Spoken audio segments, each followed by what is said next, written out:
భారతదేశంలో పేదరికము ఉండటానికి కారణం ఏమై ఉంటుంది అనే విషయము మీతో నేను పంచుకుంటున్నాను. వీళ్ళరా జాగ్రత్తగా విన్నట్లయితే ఈ వర్తమానం మీకు వినపడుతుంది, అర్థమవుతుంది. విని గ్రహిస్తే దాన్ని మీరు తప్పకుండా అనుసరించగలరు. ఒకసారి ఒక ప్రాంతంలో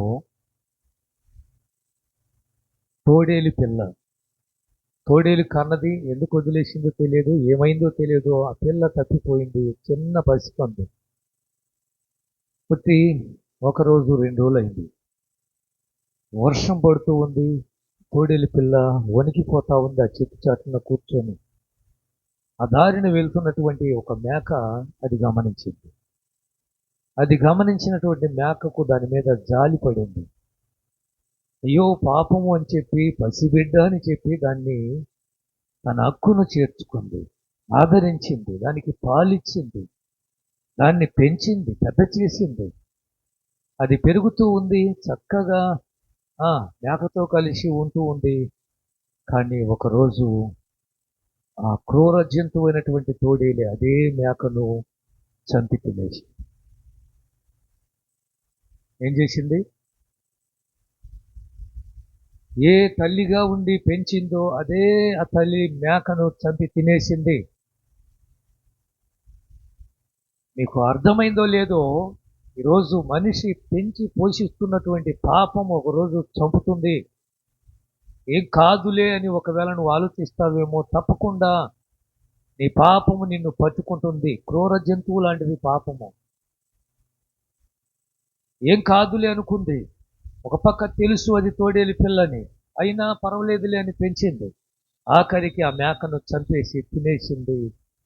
కారణం ఏమిటంటే, క్రూరమైనటువంటి అలవాట్ల వల్ల ప్రాణాలు పోగొట్టుకుంటున్న వారు ఎంతోమంది ఉన్నారు. దయచేసి వినండి. పాపములకు జీతము మరణం. ఆ మరణమే నిత్య నరకానికి తీసుకొని వెళ్ళిపోతుంది. పాపాన్ని విడిచిపెట్టి పరిశుద్ధతలోకి నడవగలిగితే ఎంత ఆశ్చర్యంగా ఉంటుంది నీ జీవితం, ఎంత అద్భుతంగా ఉంటుంది. పేదరికానికి కారణము ఎవరు? పేదరికం అనే అంశాన్ని మీకు మరలా ఒకసారి మొదటి నుంచి బోధించుకుంటూ ఈరోజు 3వ మాటను మీకు నేను వివరిస్తాను. 2 మాటలు నేను మీకు చెప్పున్నాను. మన యూట్యూబ్ ఛానల్లో ఒక మాట మాత్రమే మీకు దొరుకుతుంది. పోయిన ఆదివారం చెప్పినటువంటి సబ్జెక్టు ఫెయిల్ అయిపోయింది. ఒక మాట మీకు దొరుకుతుంది. అందుకని కొంచెం ముందుగా నేను వాక్యంలోకి వెళ్ళిపోతున్నాను. మొదటి నుంచి మీకు వివరిస్తే అర్థమవుతుంది. పేదరికము ముందు చదవండి. 45వ అధ్యాయం ఆదికాండం 11వ వచనం. పేదరికం అంటే చెప్తాను. 45వ కీర్తన 11వ వచనం. క్షమించాలి, 45వ అధ్యాయం ఆదికాండం 11వ వచనం. ఇంకనో 5 కరువు సంవత్సరాలు వస్తాయి, నీకును నీ ఇంటి వారికి నీ కలిగిన దానంతటికి.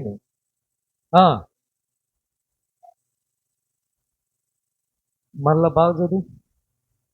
ఇంకను 5 కరువు సంవత్సరాలు వస్తాయి కనుక నీకు నీ ఇంటి వారికి నీ కలిగిన దానికి పేదరికం రాకుండా అక్కడ నిన్ను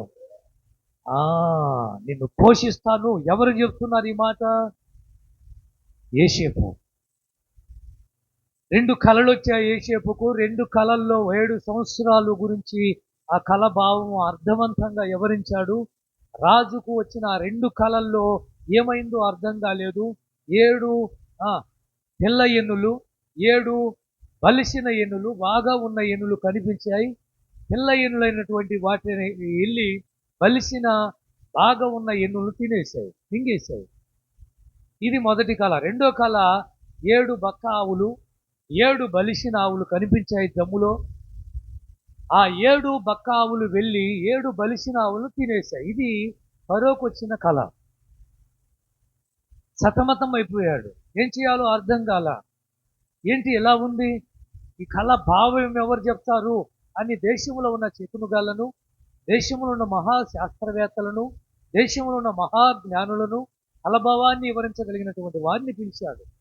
ఎవరి వల్ల కాలేదు. ఆఖరికి జైల్లో పడినటువంటి భక్ష్యకారుడు, ఆనదాయకుడు 2 ఉన్నారు. వారిద్దరికి 2 కళలు వస్తే యేసేపు జైల్లో వివరించాడు. ఆ కళలు వివరించిన తర్వాత ఆ వ్యక్తి యేసేపు గుర్తొచ్చాడు. అయ్యా, మా కలభావాన్ని చెప్పిన ఒక అతను జైల్లో ఉన్నాడు, చెరసాల్లో ఉన్నాడు. అతనైతే తప్పకుండా ఫరో గారు మీ కలభావాన్ని వివరిస్తాడు అని చెప్పి గిన్నె అందించే పానదాయకుడు చెప్పటము, యేసేపును పిలవనంపటము, యేసేపు వచ్చి రాజు ఎదుట నిలబడటము, 2 కళల గురించి రాజు వివరించటము, ఆ 2 కళల భావాన్ని యేసేపు తెలియపరచుతాడు. 2 కళలు ఒకటే అని చెప్పాడు. ఏంటి అంటే, పిల్ల ఏనులు 7 అని చెప్పావు, బాగా బలంగా ఉన్న 7 ఏనులు ఉన్నాయని చెప్పావు, 7 బకావులు అని చెప్పావు, 7 బలిసినావులు అని చెప్పావు. ఈ బకావులు వెళ్ళి 7 బలిసినావులను తినేసేయని చెప్పావు. 7 పిల్ల ఎన్నులు వెళ్ళి 7 బలిసిన పెద్ద ఎన్నులను మింగేసాయని చెప్పావు. కళ ఒకటే, 2 కళలైనప్పటికీ భావము అని చెప్పినప్పుడు ఆ విషయము కాస్త ఎలా వివరించాడంటే, 7 బకావులకు 7 సంవత్సరాలు కరువు రాబోతుంది, 7 బలిసినావులకు 7 సంవత్సరాలు పంటలు చక్కగా సమృద్ధిగా పండుతాయి.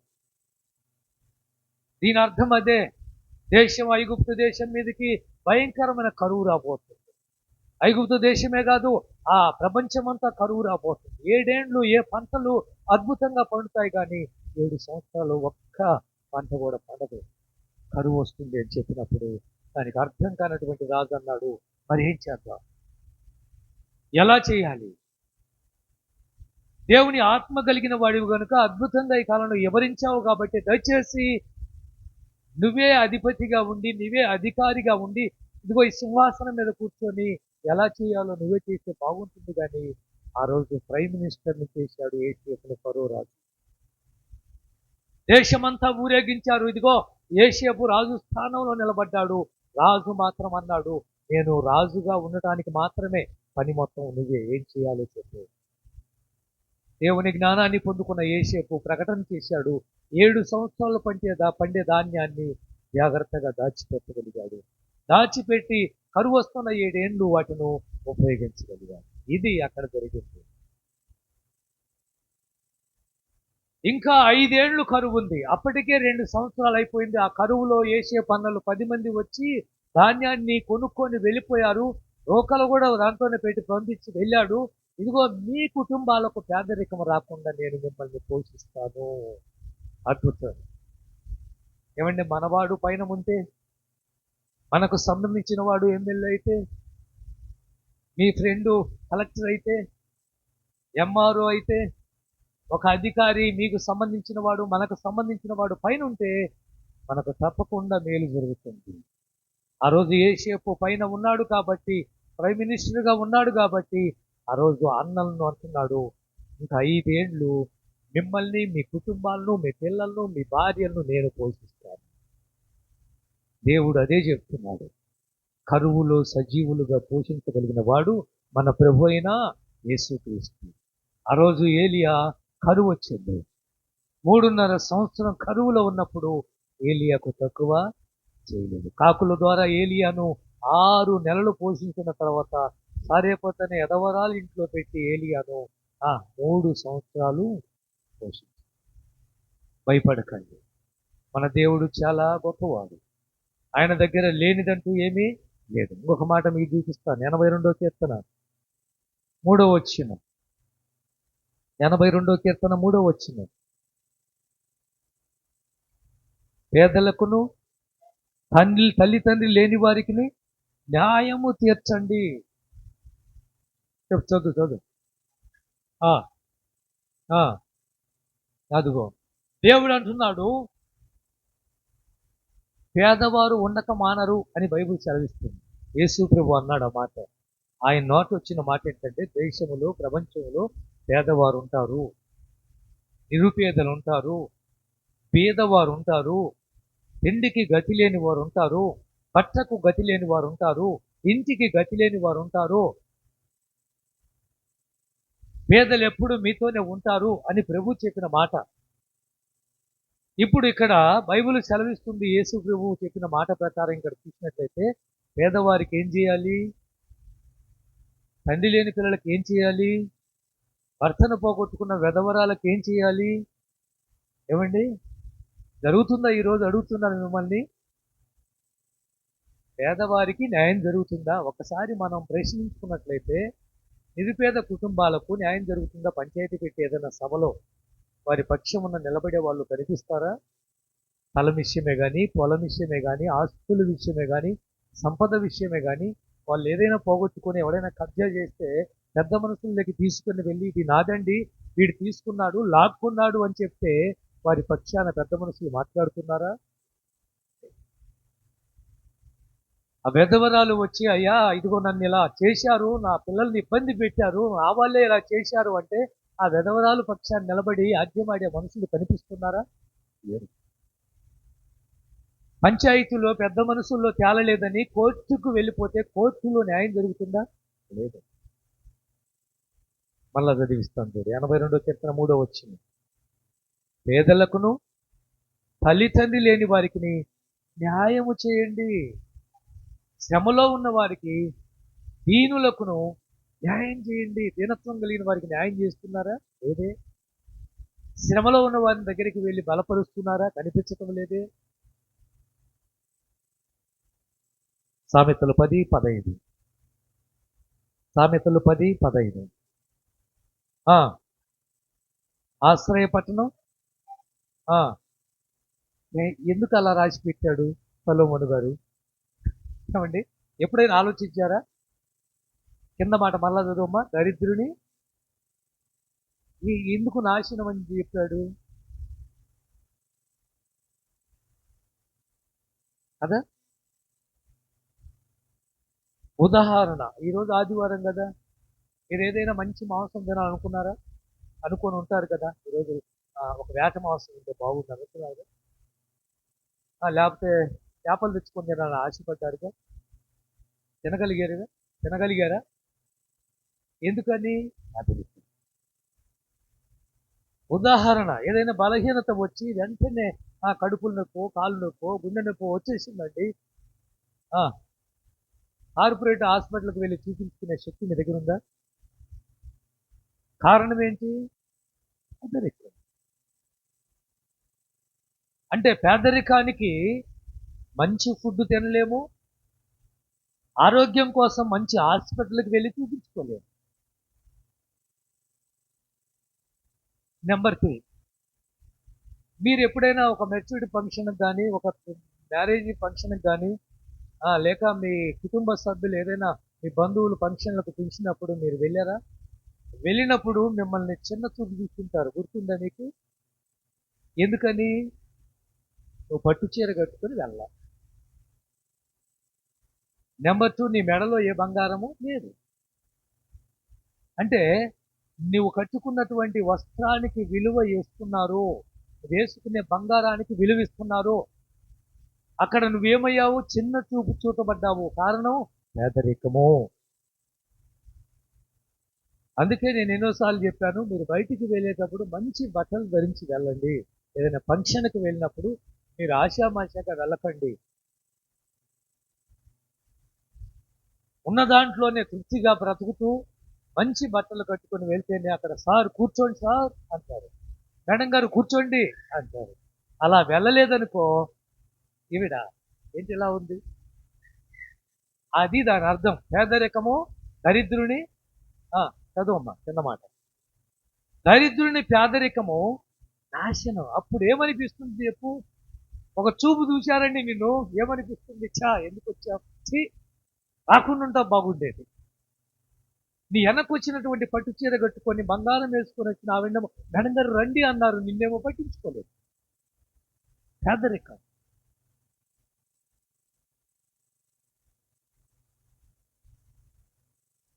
యేషేబు స్థానములో దేవుడు ఉండి చెప్తున్నాడు, నేను నిన్ను పోషిస్తాను, నీ కుటుంబాన్ని పోషిస్తాను, సమృద్ధి అయినటువంటి బట్టలు, సమృద్ధి అయినటువంటి భోజనము, సమృద్ధి అయినటువంటి ఆరోగ్యాన్ని నేను ఇస్తాను. యేషేబు ఆ రోజు మాట ఇచ్చాడు, 5 ఏళ్ళు కరువు ఉంది, నేను చూసుకుంటా. దేవుడు మాట ఇస్తున్నాడు, నేను చూసుకుంటా. పేదవాడు అనే మనసు దూరం చేసుకో, నువ్వు ధనవంతుడివే. యాకోబు రాసిన పత్రిక వెళ్ళండి, చాలా అద్భుతమైన మాట కనిపించింది.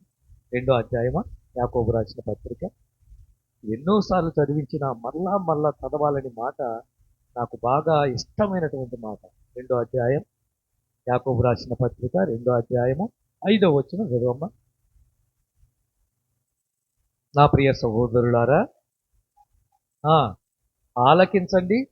ఈ లోక విషయములో దరిద్రులైన వారిని విశ్వాసమందు భాగ్యవంతులుగాను, తన్ను ప్రేమించే వారికి తాను వాగ్దానం చేసిన రాజ్యమునకు వారసులుగాను ఉండుటకు దేవుడు ఏర్పరచుకొనలేదా? నన్ను ఎన్నోసార్లు బలపరిచినటువంటి మాట ఇది, మీరు నమ్మాలి. ఎందుకని? మనకున్న దీనస్థితి, హీనస్థితిని బట్టి ఈ మాట చదివినప్పుడు ఎంత బలం వస్తుందో తెలుసా మీకు? నేను చదువుతాను, వినండి. నా ప్రియ సహోదరులారా, ఆలకించండి. ఈ లోక విషయములో దరిద్రులైన వారిని విశ్వాసమందు, చూడు లాగేశాడు చూడు కొడుకు. విశ్వాసమందు ఏమై ఉన్నాడు?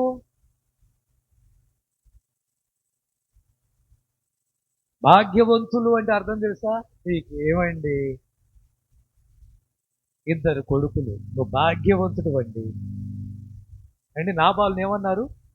భాగ్యవంతుడు అన్నారు. అంటే అర్థం ఏంది?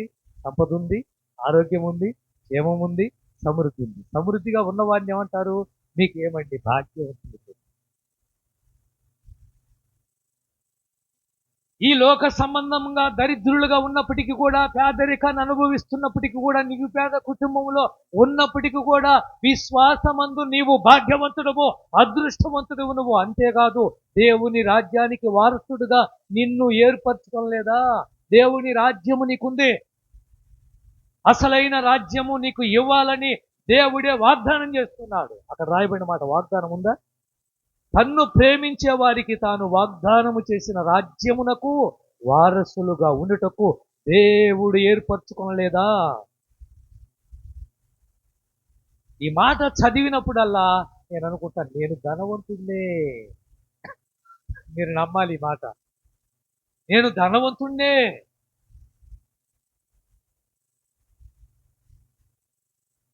పేదరికం. సామెతల 30వ అధ్యాయము. ఇప్పుడు సొలొమోను గారు చేసిన 2 మనవులు. సామెతలు 30 అధ్యాయం 7వ వచనం.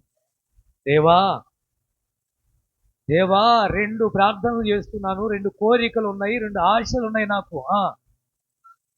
నేను చనిపోకముందు ఏమంటున్నాడు? నేను చచ్చిపోకముందు ఈ కోరిక తీర్చు.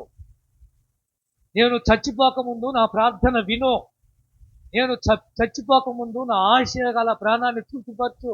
ఏమిటి ఆ కోరిక? సొలొమోను చదువు. వ్యర్థమైన వాటిను దూరముగా ఉంచుము. బాగా గుర్తుపెట్టుకోండి, పేదరికమైనను ఐశ్వర్యమైనను నాకొద్దు అయ్యా. వ్యర్థమైన వాటికి నేను చూడటానికి కానీ, వ్యర్థమైన వాటిని అనుసరించడానికి కానీ దూరంగా ఉంచు. నెంబర్ 2, రెండోది, పేదరికము నాకు రానియద్దు, ఐశ్వర్యవంతుడిగాను ఉంచొద్దు. ఎలా ఉంచమంటున్నాడు? తగినంత ఆహారము నాకు అనుగ్రహించుము. ఎక్కువైతే నేను కడుపు నిండిన వాడనై విసర్జించి యెహోవా ఎవడో అది.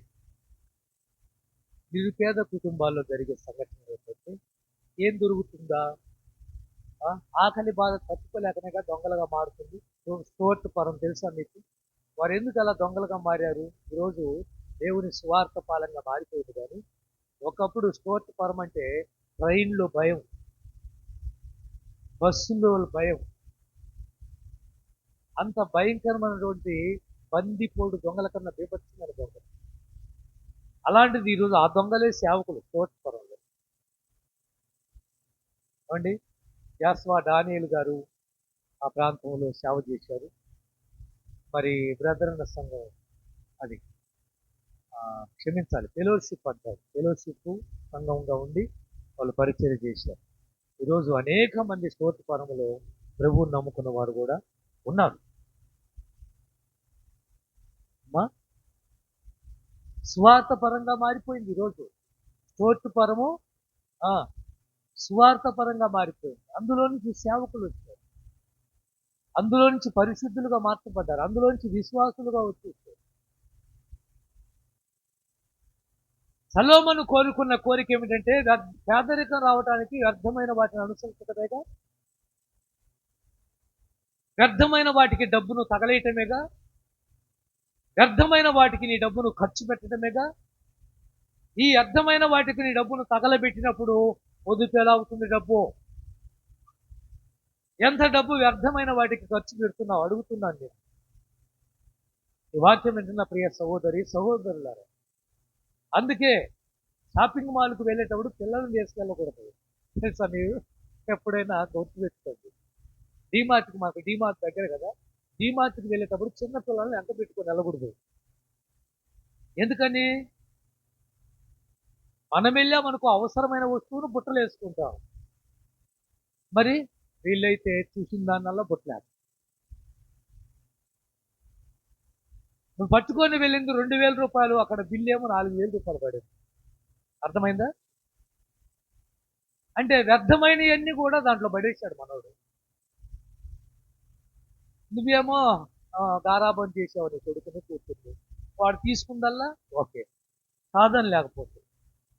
ఇప్పుడు చెప్పండి, 2,000 రూపాయలు నీకుంటే బియ్యం వచ్చాయి, కందిపప్పు వచ్చాయి, మిరపకాయలు వచ్చాయి, ఏమండి చెప్పండి, ఇంట్లో నూనె వచ్చేది నీకు, ఒక 15 రోజుల దాకా నీకు భోజనం జరిగిపోయేది.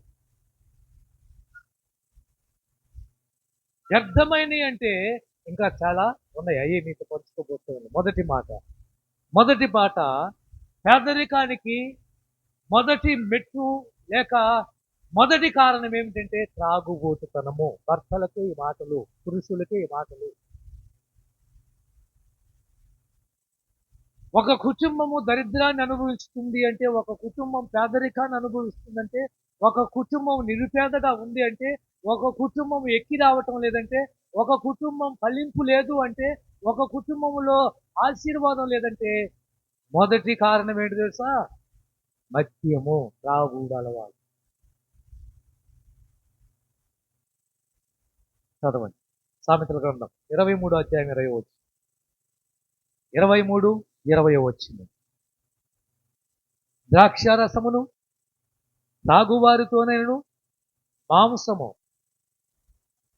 తినువారితోనైనను సావాసం చేయొద్దు, త్రాగుబోతులను తిండిబోతులను దరిద్రులవుతారు. పేదరికానికి కారణం ఏమిటంటే త్రాగుడు. 1000 రూపాయలు సంపాదించుకున్నవాడు 2 ఫ్రెండ్స్ తీసుకుని వైన్ షాప్కి వెళ్తున్నాడు, 1000 రూపాయలు 200 కూడా ఇంటి దాకా తెచ్చుకోలేకపోతున్నాడు. పొద్దస్తమానం పనిచేస్తే 1000 రూపాయలు సంపాదించాడు, కానీ ఇంటికి తెచ్చింది ఎంత?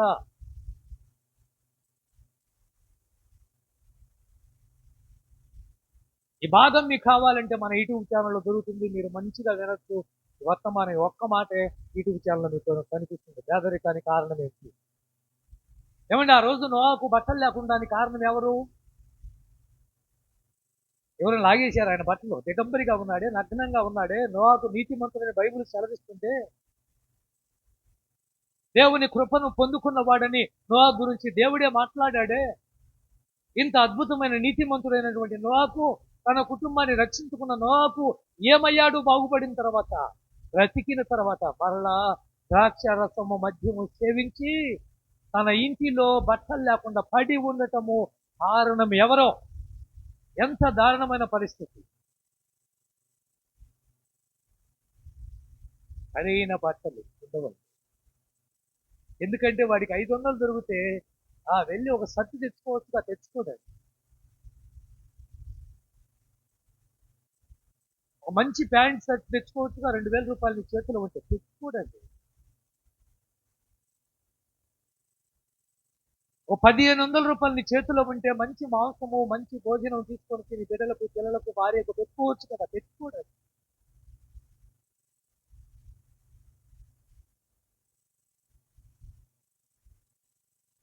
నాబాలు మీ అందరికీ తెలుసు, ఆ రోజు గుండె పగిలిపోవటానికి త్రాగుడే కారణమో.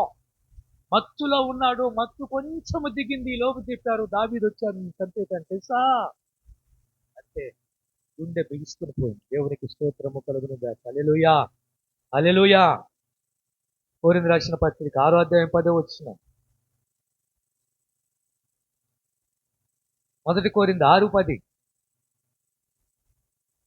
ఆ ఆ ఆ ఆ ఆ ఆ ఆమేన్. రాజ్యం లేదు, పరలోకము లేదు, దేవుని రాజ్యానికి నువ్వు వెళ్ళలేవు.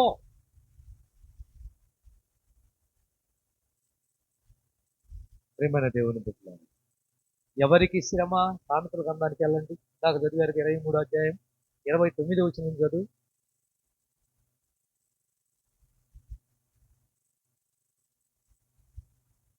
ఎవరికి శ్రమ? ఎవరికి దుఃఖము? ఎవరికి జగడములు? అదిగో ఎవరికి కింద ఉంటది. ఎవరు వాళ్ళందరూ? గాయాలు ఎవరికి? ఎవరికి కళ్ళు పోతున్నాయి? ఆ ఆ అదే కదా. అర్థమవుతుందా మీకు? ఎవరికి శ్రమ? ఎవరికి జగడములు? ఎవరికి గాయాలు? దయచేసి గమనించండి. దేవుని రాజ్యములో స్థానము లేదు. ఈ భూమి మీద వారి కుటుంబంలో సమాధానం ఉండదు. భార్యాభర్తలకు ఎప్పుడు గొడవే. ఆ కొడుకు అంటున్నాడు, తండ్రి చచ్చిపోతే అంటున్నాడు, రే రారా మీ డాడీ చచ్చిపోయింటే, మా డాడీని నేను చూడదలుచుకో, తీసుకొని పడేయండి. ఒక బిడ్డ చెప్తున్నాడండి, 10 సంవత్సరాల పిల్లోడు చెప్తున్నాడు, మా నాన్నని నేను చూడదలుచుకోలేదు, అని మొక్కం నేను చూడాలనుకోవటం లేదు, తీసుకెళ్ళి పడేయండి, కప్పెట్టేయండి అంటున్నాడు. ఏంద్ర ఏమంటున్నారు అనువంటే, మా నాన్న నా జ్ఞాపకం వచ్చిన కానీ చూస్తున్నాను, ఉదస్తమానం తాగి వచ్చి మా అమ్మను కొడుతున్నాడు. తండ్రి ఒక బిడ్డకు హీరో. ఏమండి, ఒక కొడుకు కానీ కూతురు కానీ తండ్రి హీరో. అలాంటిది ఆ కొడుకు చెప్తున్నాడు, మా నాన్న ముఖం చూడాలని నాకు. ఎందుకంటే ఆయన త్రాగుబోతున్న వల్ల మా అమ్మను ఏ తల్లిని తండ్రి కొడుకు ఊరుకుంటాడండి? కొడుకు, ఏ కొడుకు ఊరుకోడు. ఆ రోజు చచ్చిపోతే ఆ తండ్రిని చూడటానికి ఆ కొడుకు చాలా. అందుకే పేతురు గారు అంటాడు 4వ అధ్యాయము 3వ వచనం. పేతురు పత్రిక 4:3.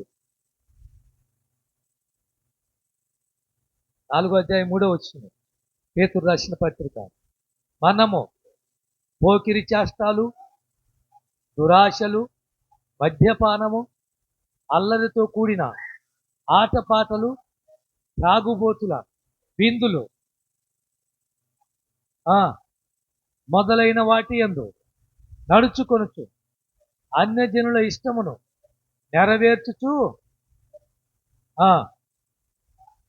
గతించిన కాలం సాలో. చేసా ఒకప్పుడు, తిరిగా ఒకప్పుడు, చూసా ఒకప్పుడు, మాట్లాడా ఒకప్పుడు, విన్నా ఒకప్పుడు, సరిపోదా ఇక? వదిలేయచ్చు కదా. గతించిన కాలం చాలు. రెండో మాట, ఒక ఇల్లు పేదరికానికి గురినైందంటే, ఒక గ్రామం పేదరికంలో ఉందంటే, ఒక దేశం పేదరికంలో ఉందంటే, ఒక రాష్ట్రం పేదరికంలో ఉందంటే, ఒక కుటుంబం పేదరికంలో ఉందంటే, రెండో కారణం ఏంటో తెలుసా? చెప్పు, రెండో కారణం ఏంటి? తిండిపోతనం.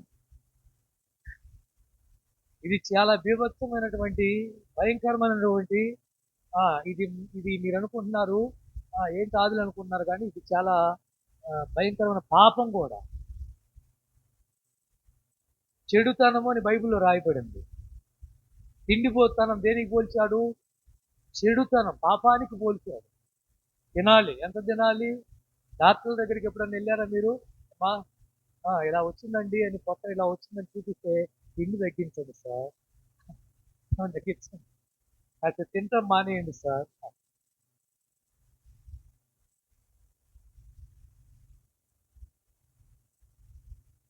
అవి చాలా మంది పాస్టర్లు తెలుసు. నేను అదే అంటాను, కొంచెం తగ్గించుకోవచ్చు కదా పాస్టర్, ఉపవాసాలు ఉండొచ్చు అంటే. ఉండాలనుకుంటాం కానీ కుటుంబ ప్రార్థనలు పెడతారు, బిర్యానీ పెడతారు, ఏం చేస్తారు?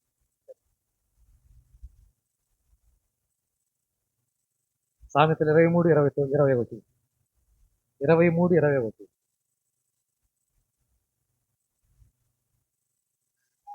త్రాగుబోతులు, తిండిబోతులు దరిద్రులవుతారు. ద్వితీయోపదేశకాండం 21 అధ్యాయం 20 వచ్చింది.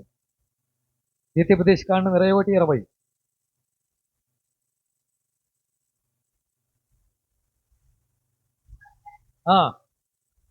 వీడు మొండివాడై మా మాట వినక తిండిపోతును ఏమయ్యాడు?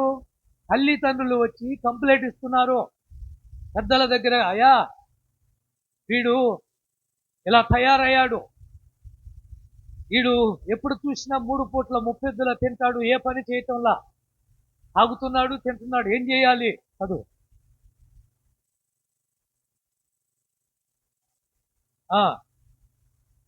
చెప్పవలను ఊరి ప్రజలందరూ. ఏ చెడుతాను? ఉన్నారా మీ ఇంట్లో తిండిపోతులు? ఏమండి, ఇసాకు తిండి వలనే ఆ రోజు పెద్ద కుమారుడు దీవించవలసిన వాడు ఎవరిని దీవించాడు? చిన్న కొడుకుని దీవించాడు. ఏమండి, ఏషియావును దీవించవలసిన వాడు యాకోబును దీవించాడంటే తిండిపోతుంది, కళ్ళకు మబ్బు చూస్తున్నారు. ఆ రోజు అదే ఆయన కుమారుడైన ఏషియావు జ్యేష్ఠత్వాన్ని పోగొట్టుకుంది. ఎక్కడ? దేనికోసము? తిండి కోసం అండి. తిండి కోసము జ్యేష్ఠత్వాన్ని అమ్ముకున్న భ్రష్టుడైన ఏషియావు లాంటి వాళ్ళు ఉన్నారా మీ దగ్గర? ఎబ్రీ గ్రంథకర్త అపోస్తున్న పౌలు సంఘానికి చెప్తున్నాడు. తిండి కోసము ఆస్తులను పోగొట్టుకున్న వారు తెలుసా మీకు? తెలియదు మీకు. తిండి ముందు పెట్టి సంతకాలు పెట్టుకొని ఆస్తులను కాజేసిన వాళ్ళు ఉన్నారండి. వారి ఇష్టం ఏమిటో తెలుసుకొని వారికి ఏది భోజనం ఇష్టమో తీసుకెళ్ళి ఏది హోటల్కి తీసుకెళ్ళి అక్కడ భోజనం పెట్టి బ్రదర్ ఒక సంతకం పెట్టండి అంటే దానికోసం సంతకం పెట్టే వాళ్ళు ఉన్నారు.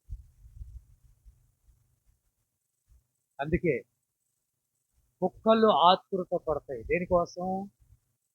తిండి కోసం. కాపర్లు అలా ఉండటానికి వీలు లేదు, విశ్వాసులు అలా ఉండటానికి వీలు లేదు, పరిశుద్ధులు అలా ఉండటానికి వీళ్ళు లేదు. ఆతృత పడకూడదు, పెట్టిన దాకా నిలబడాలి. ఓకే, చదవండి. ఒక మాట మీకు చూపిస్తాను. ఫిలిప్పీయులకు రాసిన పత్రిక 3వ అధ్యాయం 19వ వచనం.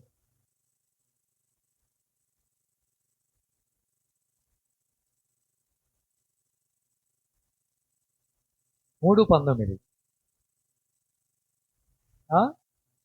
నాశనమే వారి అంతము, వారి కడుపే ఆది. కడుపే దేవుడు. అంటే బైబిల్ ఏం చెప్తుందంటే తిండి కోసం బ్రతకొద్దు, బ్రతకటం కోసం తిను. ఇది బైబిల్ సత్యం. దేనికోసం బ్రతకూడదు? భోజనం కోసం. అబ్బా తిని చచ్చిపోయినా పర్వాలేదనే వాళ్ళేరా ఉన్నారు. అలా ఉండకూడదు. ఎలా ఉండాలి? బ్రతకాలి. బ్రతకాలి కాబట్టి అంతా తినాలి. పని చేయాలి కాబట్టి అంతా తినాలి. కష్టపడాలి కాబట్టి అంతా తినాలి. ఉద్యోగం చేయాలి కాబట్టి అంతా తినాలి. బిడ్డకు పాలు ఇవ్వాలి కాబట్టి తినాలి. అతన్ని అలివి కాకుండా తింటే వాంతులేగా.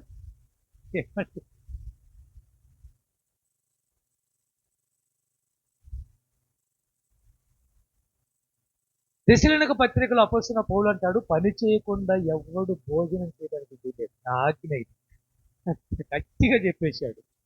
ఏం చేయకుండా? పని చేయకుండా ఎవడైనా తిన్నాడా? తినడానికి వీలేదో నేను చెప్తున్నాను వినండి అన్నాడు అపోస్తలుడైన పౌలు. తెస్సలోనిక రాసిన పత్రిక 2వ పత్రిక 3వ అధ్యాయం 10వ వచనం. మరియు మేము మీ యొద్ద ఉన్నప్పుడు ఎవడైనను పని చేయకపోతే చేయకూడదని నేను ఆజ్ఞాపిస్తున్నాను, ఇది హెచ్చరిస్తున్నాను నేను. ఇది మీరు పాటించి తీరాలి. సంఘానికి గట్టిగా వార్నింగ్ ఇస్తున్నాడు. దేశంలోనికి సంఘానికి చెప్తున్నాడు, దయచేసి నా మాట వినండి అని హెచ్చరిస్తున్నాడు. ఎవడైనా సంఘంలో, అది అమ్మాయి అయినా సరే, అబ్బాయి అయినా సరే, ఆవిడైనా సరే, ఆయనైనా సరే, ముసలోడైనా సరే, పిల్లాడైనా సరే, ఎవడైనా సరే భోజనము చేయకుండా, పని చేయకుండా ఇంటికి వచ్చాడో వాడికి పెట్టద్దు. ఇలా కాస్త కంట్రోల్ చేస్తే బాగుంటుందేమో. పిల్లలు క్రమశిక్షణలో పెరుగుతారు. మా అమ్మ పని చేయకపోతే తిండి పెట్టదు అన్న ఒక భయం కూడా ఉంటుంది. వాడు పని నేర్చుకుంటాడు. ప్రియులారా, ఈ విషయాలన్నీ కూడా పోయిన వారం మీతో పంచుతాను. ఆఖరి మాట, మూడో మాట. పేదరికానికి కారణం ఏమిటంటే తిరుగుబోతుతనము. ముగిస్తున్నాను నేను 5 నిమిషాల్లో. ఏ తనము? ఒక ఇంట్లో భర్త తిరుగుబోతోడైతే చెప్పండి. ఒక ఇంట్లో ఒక భార్య తిరుగుబోతుడైతే, ఒక ఇంట్లో ఒక కొడుకు తిరుగుబోతు వాడైతే, ఒక ఇంట్లో ఒక కూతురు తిరుగుబోతుడైతే పరిస్థితి ఏంటి? చదవండి. 17వ అధ్యాయం అపొస్తలుల కార్యాలు 5వ వచనం. కొంచెం త్వరగా చదివినా సహాయం చేయండి. 17:5. అపొస్తలుల కార్యాలు 17:5. అయితే యూదులు మత్సరపడి, చూడండి, యూదులు మత్సరపడి పని బాటలు చేసుకోకుండా, వ్యాపారం చేయకుండా, ఉద్యోగం చేయకుండా, పని చేయకుండా ఏం చేస్తున్నారు మరి? చదువమ్మా.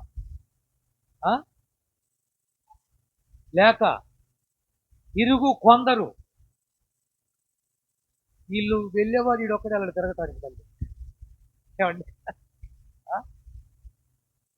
ఫోన్ చేస్తారు, ఎక్కడున్నారు? ఇంట్లో ఉన్నారు, వచ్చేది బయటకు వచ్చి ఏదో అంటారు. మేషే గాడిద వచ్చి క్షమించాలి, పూసే గాడిద వచ్చి మేషే గాడిదని జరగచ్చు. వీడొక్కడు చెడిపోడు, వీడితో పాటు నలుగురిని చెడగొడతాడు. కొందరు తిరుగుబోతులు దుస్తులను కూడా కూడబెట్టుకొని గుంపు కూర్చి ఏం పని? కొంతమంది నేను ఆయా ప్రాంతాలకు సేవకులు వస్తే అర్ధరాత్రి 1:30 ప్రాంతంలో చూస్తాం. ఏం పని వాడికి? ఇంట్లో ఉండవలసిన కుర్రవాడు, ఇంటి పట్టున ఉండవలసిన అమ్మాయి బయట ఏం పని నీకు?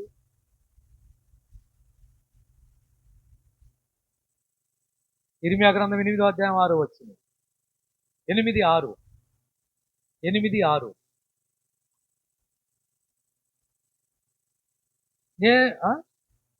నేను చెవి ఎగ్గి విన్నాను పనికి మాలిన మాటలు చెప్పి తన చెడుతనమును గూర్చి లేకపోయేను త్వరబడి గుర్రము వలె, బాగా గుర్తుపెట్టుకోండి, గుర్రము వలె ప్రతివాడు తనకిష్టమైన మార్గమున తిరుగుతూ, వాడొక్కడు చెడిపోవటం లేదు, వాడొక్కడు తిరగటం లేదు, వాడితో నలుగురు వెళ్తున్నారు. ఈ నలుగురు కూడా దురాలోచనలు, పనికి మాలిన మాటలు, ఏమైనా మంచి మాటలు మాట్లాడుకుంటున్నారో ఎవరస్తుని అడుగుతున్నారు. ఈ మాటలు అయ్యా, ఒక చోట నలుగురుగా కూడుతున్న ఎవరస్తులు మిమ్మల్ని అడుగుతున్నారు. అలాగనే నలుగురుగా కూడుతున్న మహిళలు మిమ్మల్ని అడుగుతున్నారు. మీరు మాట్లాడుకునేది మంచిదేనా? వారికి ఇష్టమైన మార్గమున తిరుగుతూ, వారికి ఏది ఇష్టమో అది చేస్తున్నారు. ఎక్కడికి వెళ్ళాలో అక్కడికి వెళ్ళిపోతున్నారు. ఏం చేయాలో అది చేసేస్తున్నారు. ఎందుకంటే వారితో ఉన్నవారు కూడా మంచివారు కాదు. అక్కడ ఈ పని వద్దురా అని చెప్పేవాళ్ళు లేడు. 10 మంది కలిసి అది చూడాలనుకుంటున్నారు, 10 మంది కలిసి అది చేయాలనుకుంటున్నారు, 10 మంది కలిసి అది మాట్లాడుకుంటున్నారు. వాళ్ళు తిరుగుతున్నారు గుర్రము వలె.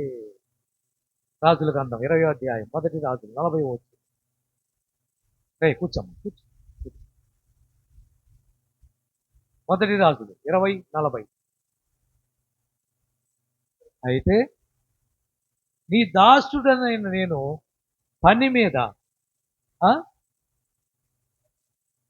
ఎందుకు వెళ్ళాలి బయటికి? చెప్పండి. ఇప్పుడు ఎందుకు వెళ్ళాలి? ఒక పని ఉంది కాబట్టి వెళ్ళాలి. ఒక పని మీద నువ్వు తిరిగితే బాగుంటుంది. ఒక వ్యక్తిని కలవటానికి నువ్వు వెళ్తే బాగుంటుంది. ఒక పని ఉంది, కోర్టులో ఒక పని ఉంది, ఏమండి? ఆ తర్వాత ఒక సేవా పని ఉంది. లేక నీ ఫ్రెండ్స్తో పని ఉంది, వాడు వస్తేనే పని అవుతుంది. ఇలా ఒక పని మీద తిరిగితే బాగుంది. పని మీద తిరగటం లేదే. మరి దేని మీద తిరుగుతున్నారు? యోబు గ్రంథం 1వ అధ్యాయం 7వ వచనం.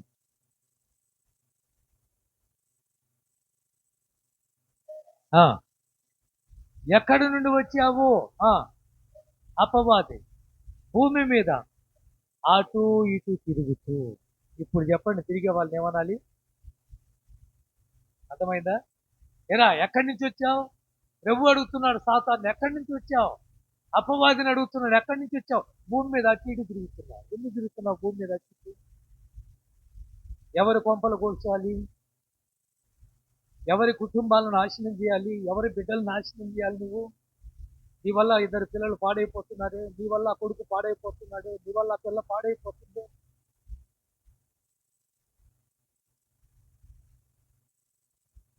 దయచేసి గమనించు. అందుకే వీళ్ళ గురించి ఏబు గారు అంటాడు 24వ అధ్యాయం 5వ వచనంలో, అరణ్యములో అడవి గాడిదల వలె. ఏబు గ్రంథం 24:5. ఏబు గ్రంథం 24:5. అరణ్యములోను అడవి గాడిదలు తిరుగునట్లుగా. ఆ, ఆ, చాలే వద్దులే ఇంకా మనకు అదంతా. ఎలా తిరుగుతున్నారు? పని బాట లేనట్టు. దయచేసి పేదరికానికి కారణం ఏమిటంటే మొదటి మాట ఏం చెప్పాను మీకు?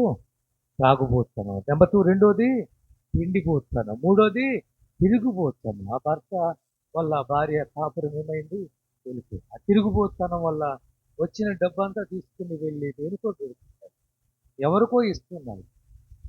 పిల్లల నోటికాడ తీసుకుని వెళ్ళిన సొమ్ము ఈ తిరిగిపోతానం వల్ల ఆ డబ్బంతా కాజేసి పెడుతున్నాడు. ఆ ఇంట్లో ఏం లేదు, పేదరికం వచ్చింది. సమృద్ధిగా ఉండవలసిన ఇల్లు దరిద్రం అనుభవిస్తుంది. కారణం ఆ భర్త తిరిగిపోతుతనం వల్ల. దయచేసి గమనించండి. 3 బోతులు. ఎన్ని బోతులు? ఎన్ని బోతులు చెప్పాను ఇప్పుడు? 3 బోతులు. మొదటి బోతు త్రాగుబోతు, రెండో పోతు తిండిపోతు, మూడో పోతు తిరిగిపోతు. వచ్చే వారము 4వ పోతు ఏమిటో, 5వ పోతు ఏమిటో చెప్తాను. పేదరికానికి కారణం ఏమిటో కూడా మాట్లాడతాను. ఇంకా చాలా మంది ఉన్నారు, వాళ్ళని తీసుకొని రండి. అద్భుతమైన సందేశం ఉంటుంది. దేవుడి మాటలను దీవించి ఆశీర్వదించును గాక. ఆమేన్. ప్రార్థన చేసుకుందాం. మొదలు అన్నామణి గారు ప్రార్థన చేస్తారు చెప్పబడిన వాక్యం కొరకు.